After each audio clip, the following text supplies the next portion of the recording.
The millet, which is part of the major ingredients, is preferably soaked in a separate bowl because we have to shift the dirt and sand away.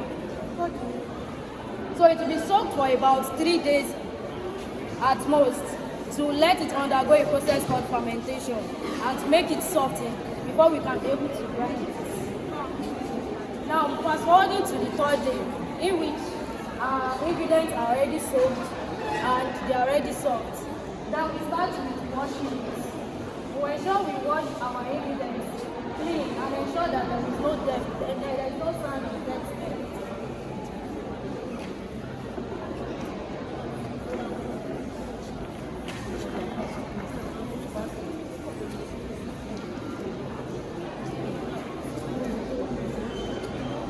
After washing it, we will ensure that the water left on ingredients is already clean enough for us to be assured that there is no dirt left.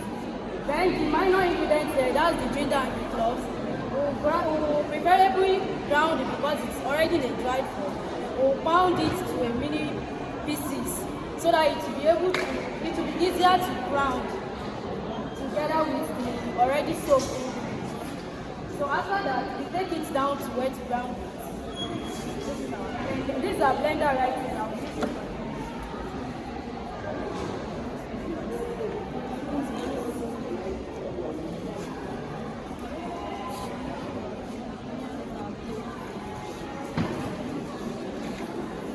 Now we'll be pouring the ingredients.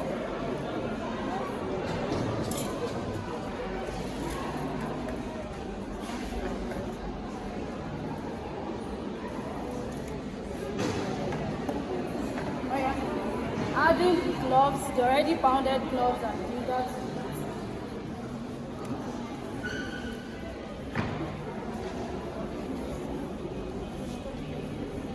Then we grind it to a fine paste. After grinding it, we will take it back to our place of preparation where we have to sheave.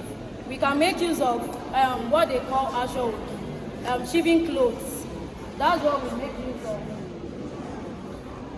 But sometimes there might not be sheaving clothes. Then we can make use of this sheave which we use to sheave yam flour. You can use it to sheave it.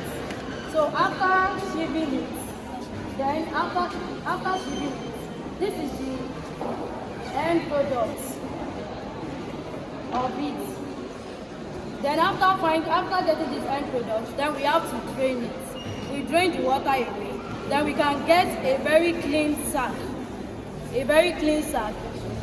Which is what?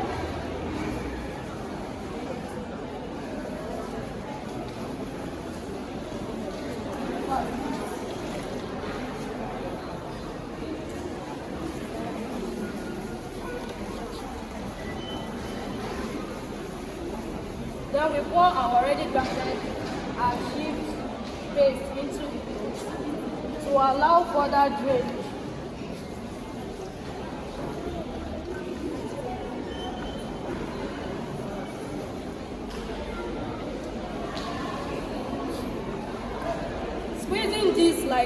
Squeezing it like this might not be enough to drain it to the extent to which you desire. So we can possibly place a very heavy object on it so as to drain the remaining content of water away from it. So after it is being drained, then we pour the contents inside the clean sack into a clean tray. We'll spread it in a clean tray. Depending on the quantity you achieve, it's going to determine the number or the size of the tray you'll be using.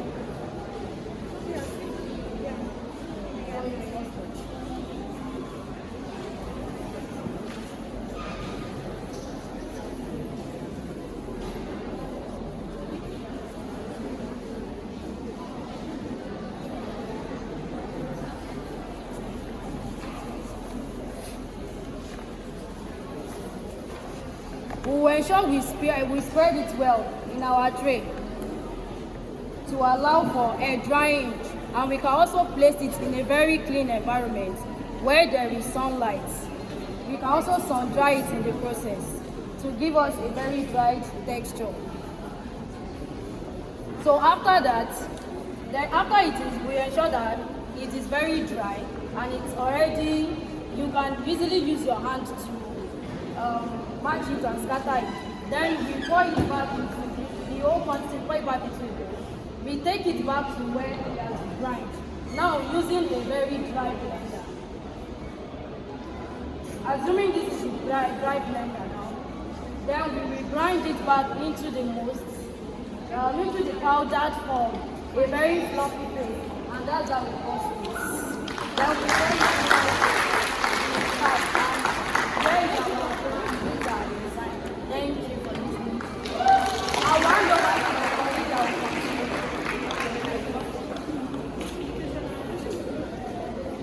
Alright, now this part that we made can be taken, the target audience is all age group. It is good for the babies that you are to win.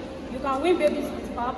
It's good for all age groups, whether youths, adults, and every other people. And it can be used most times when people are done with surgery, when post-op patients, they have their first intake, their first meal are usually liquid food like pap or tea. These are pap is very nutritious and beneficial to them. I would like you all to patronize us. Thank you.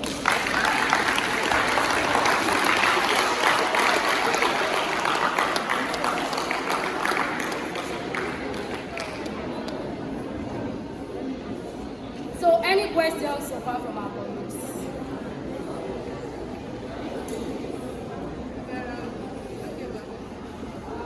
My question is, I look at the local things that were added, and I want to tell you they are herbs. She put ginger, yes, and she put cloves. And these are local herbs. These local herbs are always encourage you to take it. Because aside its flavor, it has nutritional value.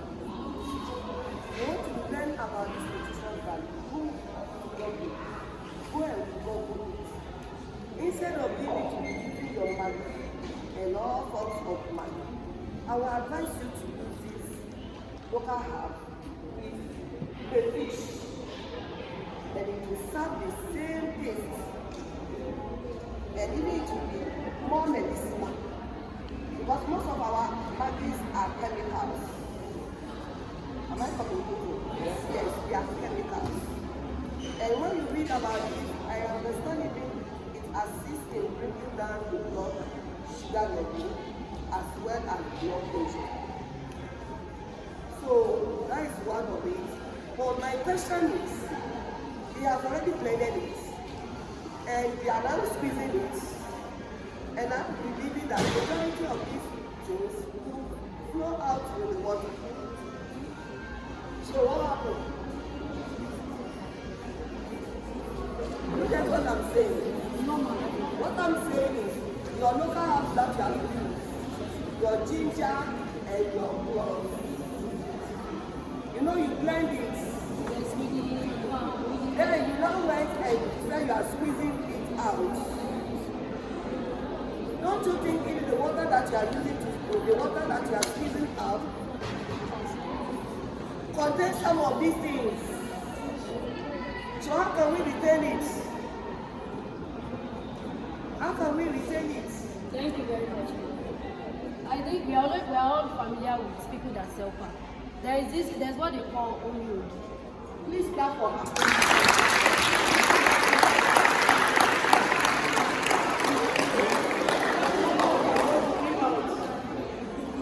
That is all what I want to bring out. It's like you telling you that don't overboil your building. If you don't overboil it, your vegetable, all what you do is you rinse it, you put them into pieces before the soup gets dry. You pour your vegetable inside and quickly stir it and do what? We are saying you should not overboil it because there are some greenish those greenish green that is coming out, that you want to throw away, you are throwing the nutritional value of that vegetable, you are throwing it away. But if you don't boil it and you cut it and just before your food and your food gets done, you pour it inside, you are still retaining that green nutritional value. Why they do that? It's the same thing to what they are doing. So instead of you to throw that water away, you can still use that onion to do what? To prepare. I hope I'm communicating. And so therefore you still retain that herbal, the herbal seed. Thank you very much.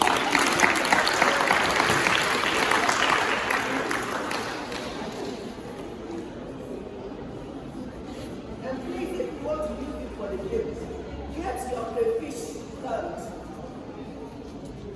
Yes, instead of compound, but you cannot put crayfish here if you are going to take it, if you are going to stay for long. Because if you put crayfish there, you know it's a dry fish, but it can start bringing out what do I call it? That can grow on you. Weevils. So I will advise you, when you want to prepare it, your standard crayfish, you cannot take one, take out of it, leave it with it, and prepare it together, give it to the baby. I hope I'm communicating. So for every time the baby wants to take it out, it's already having the standard crayfish, just for a day. The following day, what to prepare, you can sit in and a spoonful of your fish and then add it to what you prepare the pap. It will serve as the potatoes aspect for the baby. If the baby cannot tolerate milk, or there is no money, especially those of us in the community, they don't really know the money is going to buy. For that baby, she's going to serve as the potatoes aspect you want to the baby. Is that clear?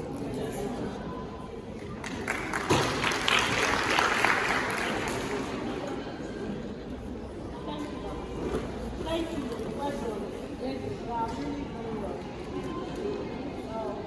But I want to add this as our students of nutrition, because we are everything we do, it has to be evidence-based. So you are expected to include nutritional value. Let's know the content of this. Although you won't be so, like if you want to sell this or not be producing this for hospital, or we are nurses.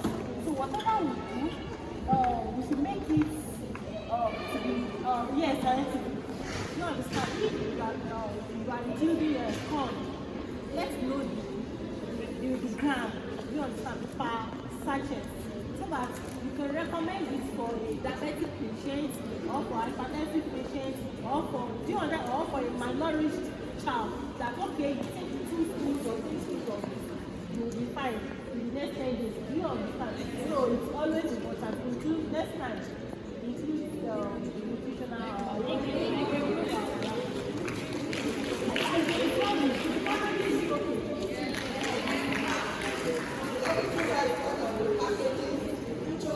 Maybe I want to buy it.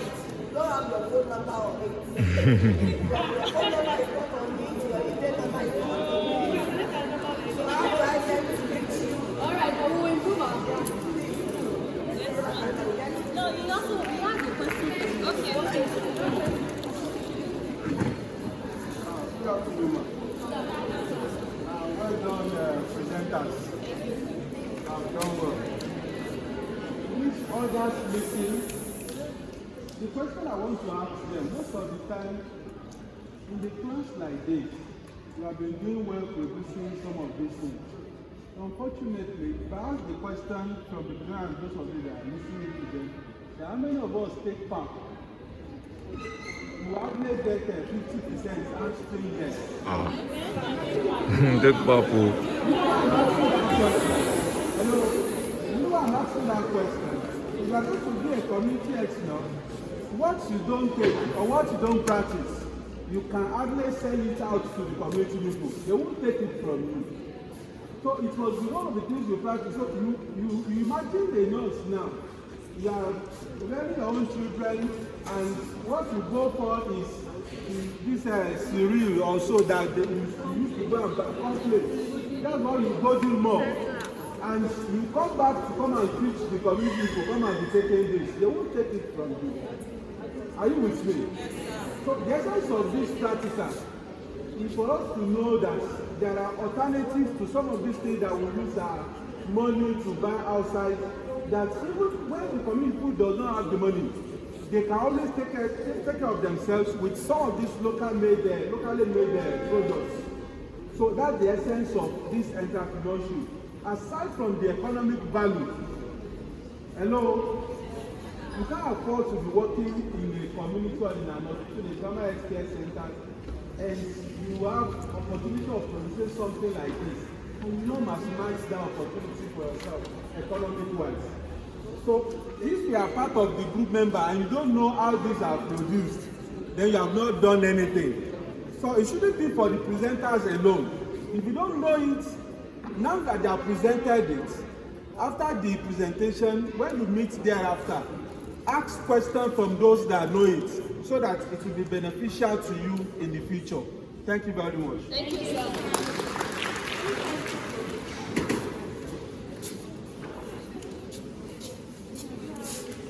Ma'am.